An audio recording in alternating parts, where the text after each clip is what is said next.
gereja di Indonesia punya roh pecundang, saudara ya. Saya ingat sekali ada yang namanya Romo Beni itu, saudara ya. Ngatain saya pecundang, ingat nggak saudara? Ya, ada yang Romo Beni yang ngatain saya pecundang. Nah, itu kata dia, saudara. Nah, orang menuduh kita pecundang, menuduh saya pecundang. Pertanyaannya, kalian yang nuduh saya pecundang, emang kamu sudah pada bikin apa? Iya kan? Kalian yang nuduh saya pecundang, emang kalian ada bikin apa? Drat, goblok, wadrat, goblok, goblok, goblok, goblok, goblok, goblok, goblok, goblok, goblok, goblok, goblok, goblok, goblok, goblok, itu kayak mobil kalau mau mogok, saudara ya.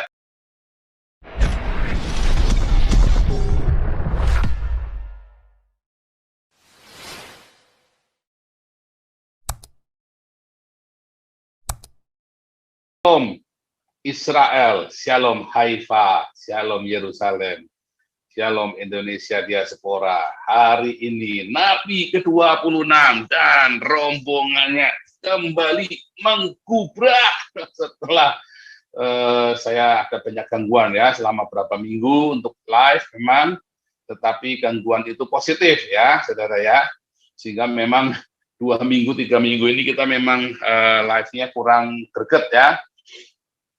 Ini sudah mulai dirapi-rapikan. Saya nanti juga ada beberapa hal yang kita berubah lagi ya, saudara ya. Dan channel kita tetap konsisten dengan apologetika ya. Kita adalah channel apologetika, saudara ya, untuk Bible study ya. Tetapi memang kita di dalam apologetikanya kita bahkan membongkar dogma gereja dan juga kita menjawab Islam, dan juga pada kenyataannya di dalam apologetika kita nggak cuma ngoceh-ngoceh saudara ya, tapi kita juga langsung masuk praktek dan kita melihat ada ketidakadilan yang dilakukan oleh Islam, ada kekurang ajaran yang dilakukan oleh orang-orang Islam ini saudara ya. Itulah sebabnya kita mau hajar bleh, oh lala bebe, cus, kubrak, oh lala bebe, saudara ya. Kita hantam terus, saudara ya, sampai mabuk dah pokoknya. Nah, tetapi itulah, saudara ya, kalau kita ditampar pipi kiri kita, ditampar pipi kita, ya, berikan pipi yang satunya. Tetapi Tuhan Yesus mengajarkan kepada kita, ketika kamu ditampar pipimu, berikan yang satunya. Itu artinya bukan kalau ada ditampok terus bilang nyosi cimene hantam, nah, bukan begitu saudara ya. Karena ketika Yesus ditampar, Yesus bilang apa saudara? Mengapa kamu menampar aku? Ya, waktu Yesus ditampar ngerti nyoke cimene, bukan begitu saudara ya. Tapi Yesus bilang apa? Mengapa kamu menampar aku? Kedua, saudara, ya, ketika ketika Rasul Paulus ditampar, Paulus juga tanya, mengapa kamu menampar aku? Artinya apa, saudara? Artinya adalah ketika Anda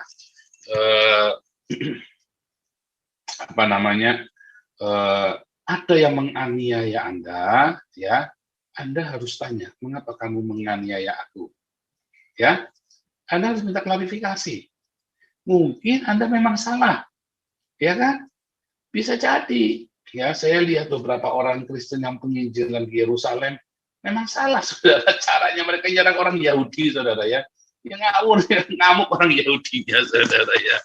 Menyerang langsung di situ ya karena frontal orang-orang Amerika ini ya, dan banyak orang-orang Amerika ini menyalahgunakan kunjungannya sama seperti di Cina, saudara ya. Mereka datang, ternyata mereka membawa budaya kultur Amerika. Orang Cinanya nggak mau, saudara, pemerintahnya ya. Makanya sekarang visa misionari nggak bisa masuk Cina, saudara. Nggak akan dikasih. Ya, lalu bagaimana seharusnya penginjilan? Anda tidak perlu mengirim misionari, saudara. Ya, Anda tidak perlu mengirim misionari untuk penginjilan. Tetapi apa, saudara? Anda masuk dalam kehidupan masyarakat. jadi menyatu dengan masyarakatnya. Karena Injil yang diberitakan oleh Tuhan Yesus bukan agama atau institusi baru atau ajaran baru, saudara.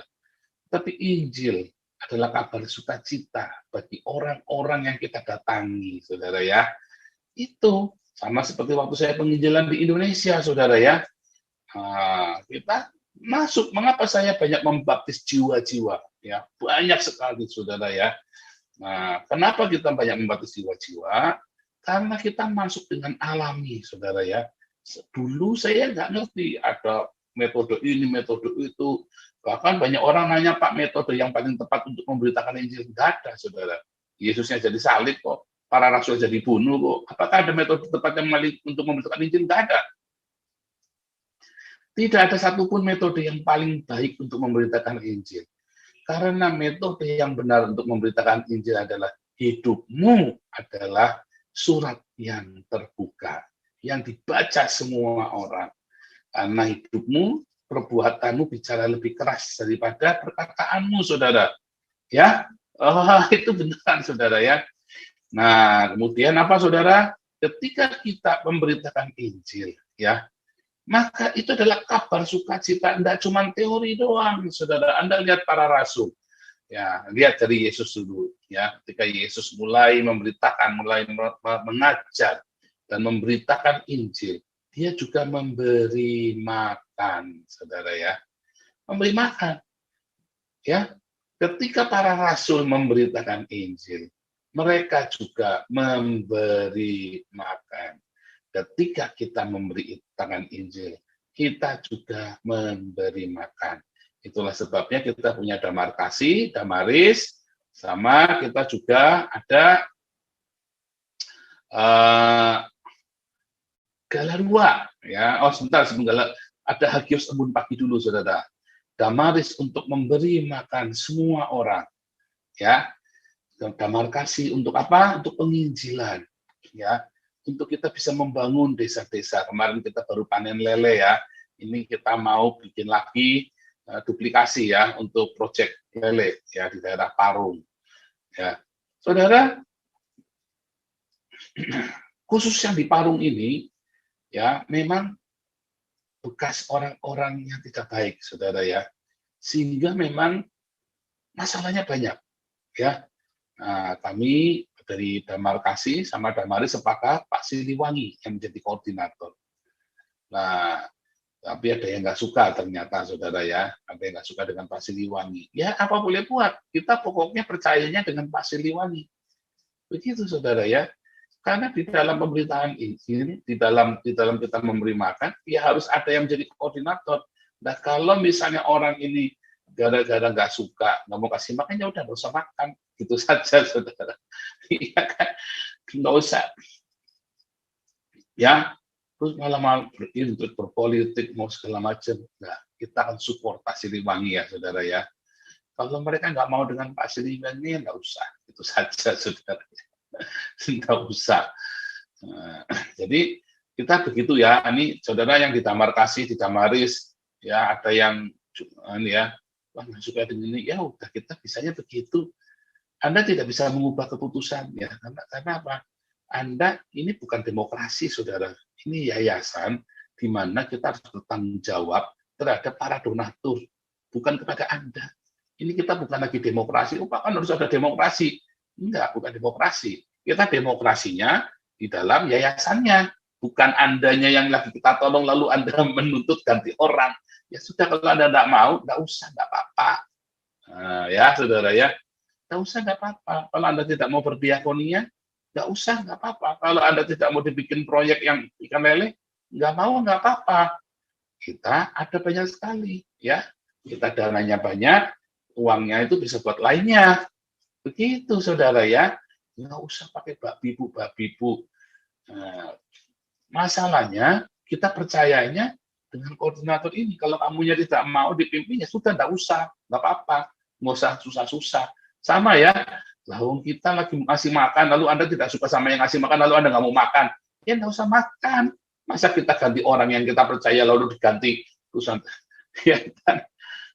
Kita kan kalau sudah mempercayai orang, karena kita sudah mengamati 3 tahun kita ngamati ya, hampir 2 tahun lah ya, 2 tahun lebih lah ya kita mengamati kiprahnya Pak Siliwangi. Jadi saya kira cukup ya dibandingkan dengan makanya kita lihat Pak Siliwangi cukup ya, cukup dewasa ya. Kita lihat cara respon-responnya, saya bersyukur ya Pak Siliwangi sabar walaupun difitnah, dikerjain, ya kita tetap sabar. Begitu saudara ya, kalau Anda nggak mau ya nggak usah, nggak apa-apa. Begitu kan kita yang ngulurin, Anda nggak mau ya udah nggak usah. Begitu saudara ya. Gitu ya, jadi nggak usah ribut. Nggak usah pakai ribut saudara ya. Ini bukan uangnya saya juga, ini uang dari masyarakat yang kami harus bertanggung jawab. Kami bukan bertanggung jawab kepada Anda, tapi kami bertanggung jawab kepada para donatur. Harus jelas itu ya. Nah, kemudian saudara, setelah kita membangun perekonomian masyarakat, itu kan Injil juga, saudara. Ya, tapi ada orang yang menolak Injil, ya nggak apa-apa, nggak usah dipaksa. Ya, karena Injil itu kabar sukacita kan nggak bisa dipaksa, ya kan? Anakmu lulus, bodoh. Bagi dia bukan kabar sukacita, anakmu lulus, ya nggak apa-apa, saudara. Kamu dapat lotre 1 miliar, bodoh. Ya, terserah saudara, bagimu itu bukan kabar baik. Mau enggak lotrenya? Nggak mau, ya sudah, nggak usah dipaksa. Karena Injil itu tidak bisa dipaksa. Kabar sukacita itu nggak bisa dipaksa. Kita nggak bisa paksa orang buat bersukacita bareng-bareng kita. Ya, saudara ya. Gitu dong. Nggak usah dipaksa. Injil itu bukan paksaan. Nah, kita kembali, saudara, judulnya aniaya memang terjadi. Ya, aniaya memang pasti akan terjadi. Cuman jangan jadi pecundang, saudara. Ya, aniaya memang pasti terjadi. Cuman jangan jadi pecundang, ya saudara ya. Ngerti enggak maksudnya jangan jadi pecundang, saudara? Aniaya pasti akan terjadi, ya, aniaya. Cuman ketika Anda dianiaya, ya, kita tidak usah melawan dengan pedang. Kita berapologia, kita menjawab. Tadi ya, kalau kamu ditampar pipimu, berikan yang satunya lagi. Yesus dan Paulus ngajari kita buat klarifikasi, saudara. Bukan gaplokan, salah, saudara. Kalau Anda ditampar, Yesus bilang apa? Mengapa kamu tampar aku? Paulus berkata, mengapa kamu tampar aku? Artinya, kamu harus mengklarifikasi. Ada masalah apa? Yang pertama itu, saudara. Kedua, Anda jangan jadi pecundang. Lalu Anda ketakutan karena nanti ribut, nanti ribut, nanti ribut. Itu namanya bukan kasih, tapi roh pecundang. Ya, banyak gereja-gereja di Indonesia punya roh pecundang, saudara ya.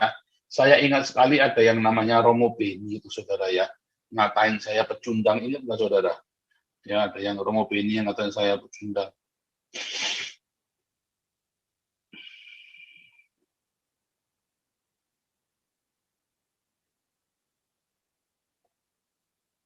Nah, ini saudara ya, Romo Beni.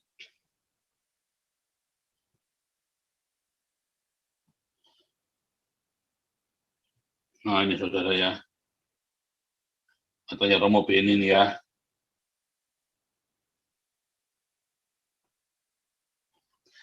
Sang cuma pecundang, oh tutup. Sang cuma pecundang. Nah, itu kata dia, saudara. Nah, orang menuduh kita pecundang, menuduh saya pecundang. Pertanyaannya, kalian yang nuduh saya pecundang, emang kamu sudah pada bikin apa? Iya kan? Kalian yang nuduh saya pecundang, emang kalian ada bikin apa? Ya, sampai hari ini ada yang ngomong emang kamu ada bikin apa coba?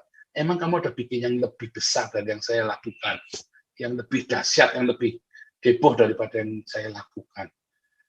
Oh, ini bukan sombong-sombongan, kita lagi mau kasih tahu. Apa arti jangan jadi pecundang, saudara? Anda boleh dianiaya di Indonesia ya, tetapi saya ngajari Anda ya untuk melawan dengan berapologia. 1, belajar Alkitab yang benar. 2, jalur hukum. Ya. Iya, Anja si Beni berani menghina Nabi nih. Ajar saja ya, ini penistaan terhadap Nabi ke-26 ini. Kurang ajar nih si Romo Beni ini. Botaknya kudu di kudu dicita. Satu, ya, kita bisa melakukan pembelaan verbal dengan belajar Alkitab. Bukan belajar Al-Quran. Goblok Anda. Ya, saya bilang Anda orang Kristen yang goblok kalau belajar Al-Quran. Ya, kenapa? Anda belajar Alkitab aja belum kelar. Anda bahasa Ibrani aja belum katam. Anda mau sok-sokan belajar Al-Quran. Goblok. Ya, Anda yang belajar Al-Quran itu goblok. Ya, orang-orang Islamnya saja belajar Alkitab. Lah kamu mau belajar Al-Quran. Kan goblok, orang Islam saja belajar Alkitab, saudara. Ya. Lalu Anda ikut-ikutan mau nyerang Islam ya dengan cara kita akan bongkar Islam. Anda tidak kebal hukum, tambah goblok lagi. Pertama Anda orang Kristen, siapapun Anda orang Kristen, lalu Anda belajar Al-Quran, itu sudah goblok. Ditambah lagi Anda menggunakan belajar Al-Quran buat nyerang orang Islam, tambah goblok lagi. Jadi Anda dua gobloknya kuadrat, goblok kuadrat, goblok itu kayak mobil kalau mau mogok, saudara ya. Ulangi ya, Anda orang Kristen yang belajar Al-Quran, Anda adalah orang goblok. Kemudian Anda belajar Al-Quran buat nyerang orang Islam, tambah goblok. Ya, kenapa? Masuk penjara nangis. Ya kan? Nah, kalau saya nggak usah belajar Al-Quran. Memang saya SMP sudah belajar, saudara ya. Al-Quran apa yang mau dipelajari? Lihat saja, langsung tanya saja. Buktinya apa Muhammad jadi nabi? Siapa yang angkat dia jadi nabi? Mujizatnya apa? Ya, tanya lagi. Buktinya apa kalau Muhammad itu orang yang dijanjikan? Ya, kalau orang yang dikutuk, iya saudara. Ya, Yesaya mengatakan nabi yang umi itu terkutuk. Ya, nabi yang umi itu ruwet, saudara ya. Ya kan? Paulus juga berkata, ya, orang yang membawa Injil yang lain yang diberitakan oleh Paulus adalah orang yang terkutuk. Yesus juga berkata, ya, kalau si Muhammad ini nanti akan datang, ya, lihat dia dibilik di padang gurun, tabah di padang gurun. Hati-hati, hati-hati. Penyesat-penyesat ini adalah penyesat-penyesat terkutuk, katanya Yesus, Tuhan Yesus. Ya, saudara ya. Iya, saudara. Jadi ngapain Anda mau belajar Al-Quran lagi? Kita enggak usah. Ya, kita enggak perlu belajar. Saya sudah kasih 10 pertanyaan berhadiah 1 miliar atau BMW seri apa kemarin seri Z itu ya, yang bisa menjawab saya kasih 1. Tetapi sampai sekarang belum ada yang bisa menjawab. 10 pertanyaan saja, saudara. Itu fatal, saudara ya. 10 pertanyaan yang fatal, saudara ya. Silakan cari nanti. Ya. Kemudian, saudara ya. Jadi, Anda yang orang Kristen yang belajar Al-Quran, Anda adalah orang goblok. Ditambah kemudian Anda menggunakan Al-Quran buat nyerang orang Islam, tambah goblok lagi. Ya, saudara ya. Belajarlah dulu bahasa Alkitab Anda ya. Anda kudu katam dengan Alkitab.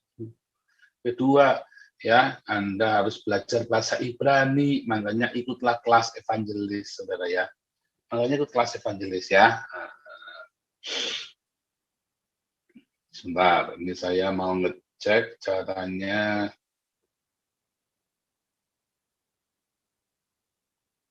Oke, nanti dulu ya. Nanti saya mau share lagi ya. Sebenarnya caranya nanti.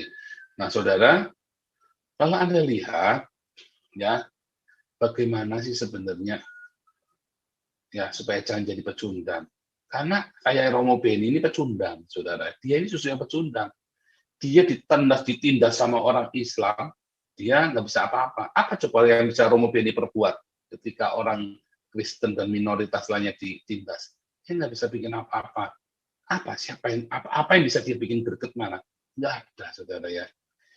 Ya, kalau komunitasnya kita, wah, saudara, kalau Anda lihat Galarua ya, hari ini Galarua sudah 3 kali ke Lampung, saudara ya.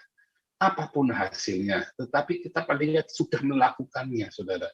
Ya, kita sudah melawan. Ya, kalau diskriminasi selalu ada. Melawan harus ngelawan, saudara, bukannya terus pasrah. Supaya tahu kita nggak suka. Ya, supaya tahu kita tidak mau diinjak. Lawan harus ngelawan, tapi bukan dengan pedang, bukan dengan tombak, bukan harus menumpahkan darah, tapi perlawanan verbal.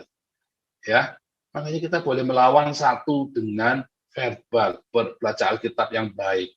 2, kita melawan secara hukum, verbal. Berapologia itu adalah pembelaan verbal, saudara ya. Makanya Rasul Paulus memberikan teladan kepada kita ketika dia dianiaya, ketika dia dituduh, dia melakukan pembelaan, ya, sidang, saudara ya, banding kalau perlu. Itu yang kita boleh, saudara ya. Itu makanya kita punya Galarua.